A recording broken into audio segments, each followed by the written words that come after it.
How does the freedom taste? Amazing. I like feel like obviously it comes in waves, no one wants to lose their dream job, but I've never felt such a sense of like relief almost, like just that the world is at my exposure to do whatever I want, whether it's I am going to continue wrestling, but whatever else, whatever other opportunities come after this, I'm really excited and I feel for the first time in a while like very happy with like the present and just how life is right now. Elayna Black, the former Cora Jade, enjoying her freedom indeed. Enjoying her freedom maybe a little bit too much, I would say, as she's kind of been a little complainy. First with the tweet, and then an appearance on the Ariel Helwani Show, talking about how she was body shamed. I did so much stuff that like I was writing about in my notebook like when I as a kid. So like I'll never like be like, oh my god, like bash WWE. But like I definitely think things could have went differently if it wasn't for certain things like the body shaming thing. It's like I came in at 19 years old. I was like 110 pounds. Like I was so small, and it was just constant comments, whether it was from guys who think they're being funny or I'm not going to name names again, but I remember specifically being told that I wasn't and wouldn't be champion in that company because I looked like I couldn't crack an egg. Wow. Yeah. So This is when you're kind of coming up. You're in the performance center and all yeah, this stuff. We just put up the tweet here because like it's kind of hard. Here it is. You're responding to someone. yeah, Can't forget having to go to my own gym outside of work after strength and conditioning that wasn't doing anything for me other than get me body slammed by my boss's coworkers and fans. Crazy. yeah, Body shamed. Excuse me. yeah, So like you're being told that like you need to. yeah. Multiple conversations about my body, which Okay. is just I don't think anyone, especially as another man, should be saying that to a female. Yeah. Like, especially as I was like so young, and it created like a lot of issues for me body wise. Like, but obviously I gained so much muscle after that. Like, I worked my ass off, and then I would go to the strength and conditioning classes, which, in my opinion, are more geared towards like college athletes and like people who are coming in from college and they're like working on like just like getting into that type of strength and conditioning and stuff. It never felt like it was like doing anything for my body. So I'm like, you guys are yelling at me for how I look, but you're not really helping me out in the strength and conditioning that I need then. So then I would just go to my other gym afterwards. So it's like Your own personal gym, yeah. like outside of Yeah, so I WWE was world. working my ass off. So then when I saw like that dirt sheet, whether it's who knows, maybe I Yeah. shouldn't have. It was heat of the moment. Shouldn't have responded, maybe because who knows who even said that and if there was any truth to it at all. But seeing that, I was like, if you only knew like what I dealt with and like how much I had to like progress because of those things, you know what I mean? Like, Sure. it's just crazy to me. Like people just they say so much, and then when you finally say something back, they're like, whoa, like But they were like, and then I was like, and they were all like, and then he was like, and then I was like, but like, and then like, take a sip every time she says the word like. You will pass out and die of alcohol poisoning. Look, I'm going to try to handle this as tastefully as possible because what I'm seeing online when she initially dropped this tweet, and even more so since the Ariel Helwani interview, is that, oh my God, they're body shaming people. Body shaming. To me, this is, how do I say this without offending everybody? This is a issue with a bunch of fucking snowflakes who can't handle anything ever. Heaven forbid somebody come into the wrestling business weighing 110 pounds and they're told they need to bulk up if they want to be taken seriously as a professional wrestler. Oh my God, you're body shaming me. That's their job. This is not a participation trophy position. You don't get to just show up as is, feel like you worked really hard, and they should just be able to accept you how you are, and they can't critique you or tell you to do anything different. Shut the fuck up. This is probably why she was released. She's probably very difficult to deal with. This is such victim. I'm such a victim. Oh, WWE was mean to me. I won't say who, but they were body shaming me. Look, maybe there were comments, okay? I wasn't there. You weren't there. She didn't specify any particular comment other than, oh, you don't look like you could crack an egg. That's not mean. Look, dude, you're showing up to be a professional wrestler. Okay, I know Adam Cole gets paid a lot of money over in AEW to not work out and to look like he's emancipated or emaciated, I should say. Maybe he's emancipated too. Who knows? Maybe him and his parents didn't get along when he was a kid. I have no idea. But he looks emaciated. When you show up to the PC, it is their job to turn you into a WWE superstar. Part of that is your look. It's always been your look. That's why guys started doing steroids in the 80s, because it's a body business. Look, you can't show up to be a professional fucking football player either if you're not in shape to do it. They'll kick your ass right out. You won't make the cut because you're not. It's a profession. You have to have the skills to be part of that profession. This idea that everybody just gets to play and you have to accept me as I am, that's bullshit. If you show up too fat, you need to lose weight. You need to get in better shape. If you show up too scrawny, you need to bulk up. This is professional wrestling. You have to be taken serious against Rhea Ripley, against Charlotte Flair, against Tiffany Stratton. Look how fucking buff and big she is. There's some big girls, Bianca Belair, Nia Jax. You can't walk in there looking like a Riho and expect to be able to kick ass. Again, I know in AEW she beat Nyla Rose, whatever. That's different. That's indie booking and shit over there. This is WWE. This is professional wrestling, bro. I don't know why I have to say this or why I have to feel like I'm tiptoeing around offending somebody, you know, because I've made this argument online and everybody's just like, oh, yeah, blah, blah, blah. Oh, you can't tell a woman that her body doesn't look. Yes, you can.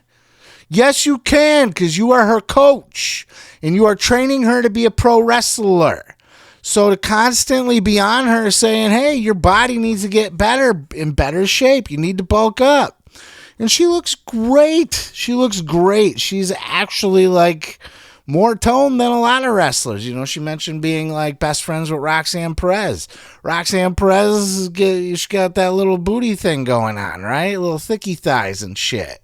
Elayna Black, she's toned. She's got like muscular and shit when you look at her. Like, she got herself there. Congrats. Now you look like a professional wrestler that can be taken seriously. Will you take that with you out on the indies and prove yourself more and end up getting yourself signed back at a bigger contract to the main roster because you worked hard, like a Cody Rhodes, like a Drew McIntyre, for example? Or are you just going to whine and complain on the internet? To me, this is crybaby bullshit drama. You don't go out. I mean, the tweet is one thing. Okay, you know, I flew off the handle. Delete it then. You know what I mean? Like if you responded in the heat of the moment. But then to double down and go on one of the biggest interview shows you could go on and be like, yeah, people in WWE were body shaming me. Why? Because they didn't think I looked like a tough enough wrestler. Yes! Fuck, that's the whole point of the PC. That's why they're a gym. That's why they work out. That's why they do drills. You don't just get to show up however you want and feel like that's good enough. And then get mad when somebody tells you that it's not good enough. That's their job. You ever see that just recently, Jim Cornette did a video on it.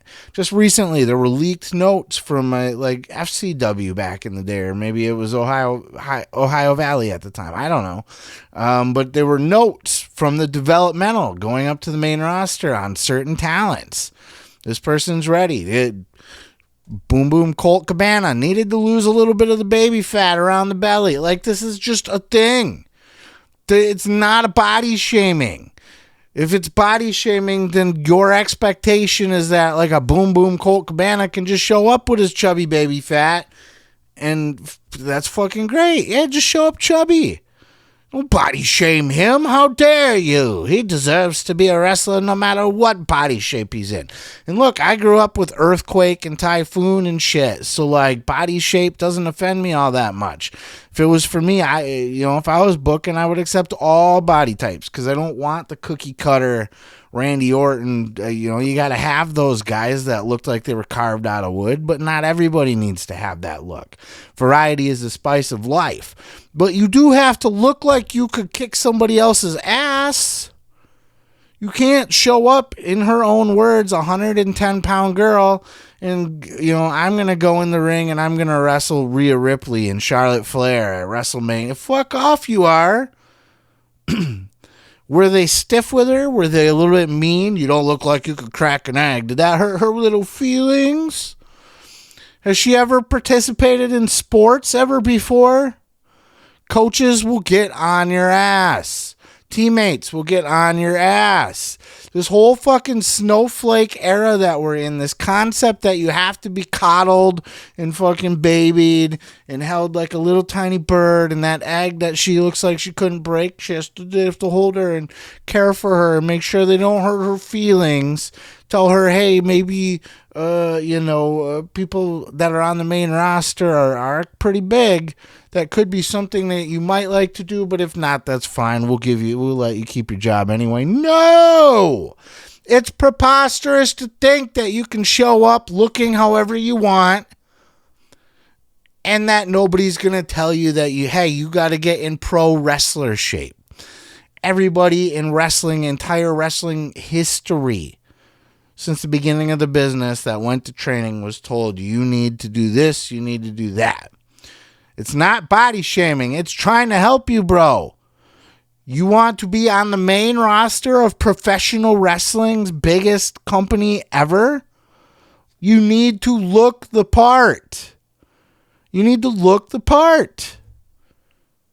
Right? Chris Rock's not going to get cast to play Muhammad Ali in the next Muhammad Ali movie. I'm sorry, he's just not. He's little and he's scrawny. Even a Will Smith had to bulk up to play Muhammad Ali. They didn't just give him the role because he's a really good actor and put in the work and deserves it. Because he tried out for it. So he gets the participation trophy of getting to play the part, even though he doesn't look the part. You have to look the part. Even in 2025, even when everybody's offended by everything, even when girls are like, ew, don't talk about my body like that. Like, I don't think men should be telling me how my body should look. I think that's a little cringe. Like, shut the fuck up. They're your coaches. They're trying to tell you what it's going to take to make it to the main roster. You can take that advice like a pro and work on yourself and bulk up and get in shape and play the part that you're fucking getting paid to do, that you're trying to work towards. Or you could just run your mouth and complain and be a cunt about it. Look where you are now. So that's just my 2 cents on it. Look, I mean, again, I would welcome all body shapes, but I do think there is a point of being too scrawny, too small, and I don't think that Cora Jade, Elayna Black, I don't think that she's scrawny at all. I think I think she's perfect right now where she's at. She looks very credible. But if she came in not looking like that, I just don't blame her coaches for trying to get her there. Maybe they were stiff with her. Maybe they said things that came across as inappropriate. I'll give her that. But the general concept of you not being able to be told that you don't look the part, that you are too skinny to be a pro wrestler, that's body shaming in 2025. Go fuck yourself. This is pro wrestling. It's how it's always been. You're a fragile little snowflake and a complainy bitch. But that's just my 2 cents. I'm sure I will lose subscribers over this one. Especially any female ones I have. But hey, I gotta call it like I see it, man. This is the wrestling business. Let me know your thoughts down in those comments below. And if you did like the cut of my jib, you want to support me more, I have a book on Audible, Amazon, and Kindle. The Gathering, a bold journey into the belly of the Juggalo underworld. The description is link gimmicks are in the description below. Peace, love, and pizza. I am your boy, Seth Grimes. And now I'm going to go body shame somebody. That video there was a real slobber knocker. Head on down to the comments, put a little barbecue sauce on the like button. And while you're there, I would subscribe so you don't miss any other videos. Leave a comment. Everybody's got a fucking comment.